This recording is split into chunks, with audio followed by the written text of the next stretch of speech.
آج ہم بات کریں گے ایک بہت ہی اہم موضوع پہ، سسٹینیبل ڈیولپمنٹ. یہ تمام اس طرح کی ٹرمینالوجی NGO سیکٹر کے ساتھ مخصوص ہے اور ہم ڈفرینٹ سیکٹرز میں یہ لفظ جو ہے وہ سنتے رہتے ہیں، لیکن ایجوکیشن کے ساتھ سسٹینیبلٹی کا اور اس ماڈل کا کیا تعلق ہے، یا ایکو اسکول سسٹم جو ہے وہ کیا ہو سکتا ہے.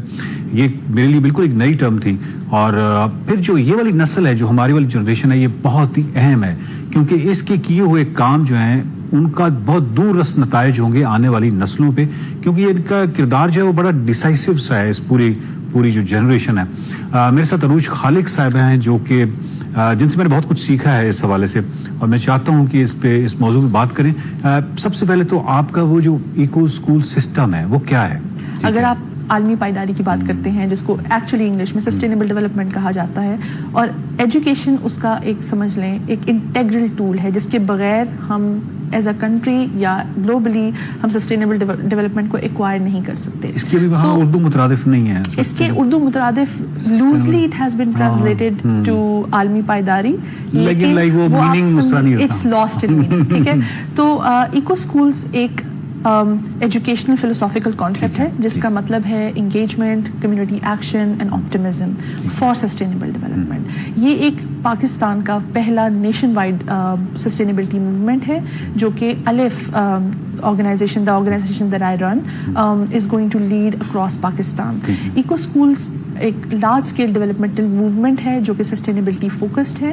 It has been accredited by university college London UK، اور اس کو ڈیزائن کیا گیا ہے in the form of fellowships, workshop, capacity building modules for Pakistan's teachers, school leaders and students. اس کو ڈیولپ کرنے میں یونیورسٹی آف آکسفورڈ، جس سے میرا بھی تعلق ہے، I am a student scholar there, I am a graduate scholar there.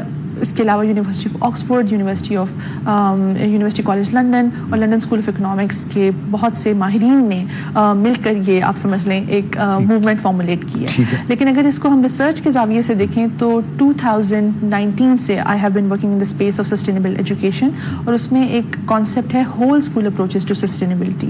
اس کا مطلب یہ ہے کہ ایک اسکول کو کے پورے سسٹم میں ہم سسٹینیبلٹی کو کیسے انکارپوریٹ کر سکتے ہیں. جو موجودہ کیریکولم ہے یا موجودہ جو اسکول کا جتنا بھی وہ سسٹم چل رہا ہے، وہ کس جگہ پہ آپ سمجھتی ہیں کہ یہ سسٹینیبل نہیں ہے، یہ سسٹینیبل ڈیولپمنٹ کے ساتھ لگا نہیں کھاتا اور ایک نئی فلسفی کی ضرورت ہے؟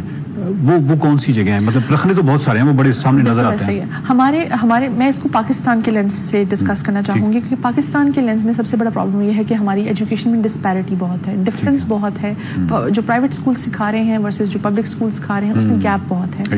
تو ہم یہ چاہتے تھے کہ اس انیشیٹو سے یہ نہ ہو کہ وہ گیپ مزید بڑھے. ہم اس کو برج کرنے کے لیے جو سسٹینیبلٹی کی کمپٹنسیز ہیں، جو اس کے ایٹریبیوٹس ہیں، یا آپ سمجھ لیں جو اسینشیل اسکل سیٹس ہیں، ہم وہ سکھانا چاہ رہے ہیں. رہی بات پاکستان کے کرنٹ سسٹم کی، تو اس وقت پاکستان کے سسٹم میں سسٹینیبلٹی کا جو آئیڈیا ہے اس کی ٹیچنگ صرف ٹاپیکل جو لینس ہے اس تک محدود ہے، بالکل ایسا، یا اس کے بارے میں صرف سکھایا جاتا ہے، اس کی انڈرسٹینڈنگ صرف you can say content oriented ہے کہ کلائمیٹ چینج کیا ہے. لیکن sustainability is not just focused on climate, it talks about climate, it talks about economy, it talks about morality, it talks about society. So there are multiple life skills بھی اس میں آ جاتے ہیں. Yes, there are multiple dimensions of it. So ہماری کوشش یہ ہے، the project aims to develop these competencies not just at the content level but also at the level of skills, attributes and conceptual understanding. ابھی تک کتنے schools آپ کر چکی ہیں؟ اور پھر پاکستان ایک بڑا ملک ہے، مطلب 23 کروڑ کی آبادی ہے، بہت سارے اسکولز ہیں. پھر اس میں آپ نے خود جس طرح بتایا کہ مختلف کیٹیگریز ہیں اسکولز کی، تو کس کیٹیگری کو آپ نے منتخب کیا ہے، یا اس میں تمام اسکولز ہیں؟ پھر آپ کتنے کو کر چکی ہیں؟ کیا ٹارگیٹ ہے؟ اس سے سب سے پہلے ہم نے اس کا ایک پائلٹ رن کیا جس میں ہم نے پاکستان سے 25 لوگوں کو منتخب کیا، جو کہ 5 صوبوں سے جن کی ریپرزنٹیشن تھی. ہمارے پاس سبی سے لے کے گھوٹکی سے لے کے بارہ خان سے لے کر لاہور، شیخوپورہ 25 فیلوز ہم نے انرول کیے، جن کے ساتھ ہم نے آن لائن ٹریننگ سیشنز رن کیے. وہ 25 اسکولوں کو ریپرزینٹ کرتے تھے. پھر ان کے فیڈ بیک پہ جو ہم نے ورک شاپس ڈیولپ کی تھیں، ہم نے ان کو امپروو کیا، اور اب ہم اس کو پورے پاکستان کے لیے اراؤنڈ 200 to 300 اسکولس کا ہمارا ٹارگیٹ ہے، جس کا جو ہمارا گول یہ ہے کہ ہم 200 سے 300 اسکول نہیں, یہ it's a mix of public private. جی بالکل, کیونکہ اس کو ہم نے اس طرح سے نہیں ڈیزائن کیا کہ یہ پبلک اسکولس کے لیے مختص ہو یا پبلک کسی کا بھی حصہ ہو سکتا ہے, کوئی بھی کسی بھی سیکٹر کے اسکول لیڈرز کو ہم اس پہ آن بورڈ کریں. صرف اس کے لیے بیسک گائیڈ لائنز یہ ہیں کہ وہ لیڈرشپ پوزیشن میں ہوں, کیونکہ اس کا بھی گول یہ ہے کہ ونس وی ٹرین دیم اس 5 مہینے کی فیلوشپ میں. یہ ایگزسٹنگ کیریکولم کے ساتھ لائک ایڈیشنل کوئی کیریکولم ہوگا اور یہ سارا کچھ ہوگا, یا اسی کے اندر یہ سب ہوگا؟ نہیں, یہ existing the beauty of this initiative is کہ ہم ایک نیا کریکولم نہیں سکھا رہے آپ کو, ہم آپ کو یہ سکھا رہے ہیں کہ اگر آپ پرائیویٹ اسکول میں پڑھا رہے ہیں یا آپ ایک پبلک اسکول کے لیڈر ہیں, آپ اپنے اس سسٹم کو سسٹینیبلٹی اورینٹڈ کیسے بنا سکتے ہیں. اور اس کو ایکو ہم اس لیے کہہ رہے ہیں کیونکہ E is for engagement, C is for critical thinking, critical action,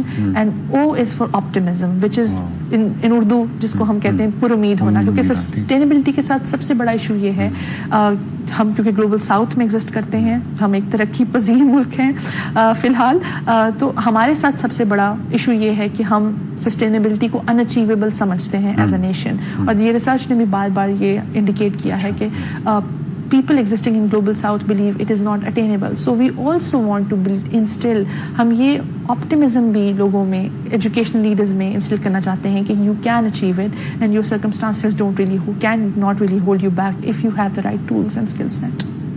Pakistan میں جو سب سے اہم ترین شعبہ ہے وہ ایجوکیشن ہے. ایجوکیشن اس حوالے سے کہ جب بھی آپ کو کوئی تبدیلی کے حوالے سے کہا جاتا ہے کہ کسی بھی قوم کی, کسی بھی ملک میں جب آپ تبدیلی کی بات کرتے ہیں تو وہ ایک پولیٹیکل یا کسی بھی حوالے سے آپ کوئی 1-2 سال کا نعرہ لگانا اپنی جگہ پہ, بٹ اس کو سائنٹیفکلی آبجیکٹیولی یا اس حوالے سے معروضی انداز سے دیکھا جائے تو یہ پروسیس 30-40 سال کا کم از کم ہے. یعنی آپ آج بنیادیں رکھتے ہیں اور رکھتے بھی ہمیشہ اسکول سسٹم میں اور ایجوکیشن میں, اور اس کے بعد 20-30-40 سالوں بعد آپ فصل کاٹنا شروع کرتے ہیں.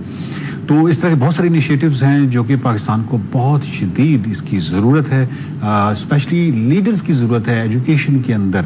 اور ایجوکیشن میں سب سے بڑا فلا جو ہے, سب سے بڑا جو میری نظر میں ایز اے ٹیچر ٹریننگ, کیونکہ میں کافی عرصہ کرتا رہا, تو ٹیچرز ہیں خود, کیونکہ لیڈر ہے ہی نہیں, لیڈرشپ ہی نہیں ہے. تو وہ جو ٹیچرز ہیں وہ جب لیڈرز بنیں گے, وہ اس فلاسفی سے واقف ہوں گے, وہ اپنے سبجیکٹ پہ مہارت رکھیں گے, تو وہی آگے جو ہے وہ ایک بہتر رزلٹ جو ہے یا بہتر نتیجہ برآمد کر سکتے ہیں. دیکھتے رہیے mind matter. Officer, I'm just going to get my registration. Please keep your hands on the wheel, sir.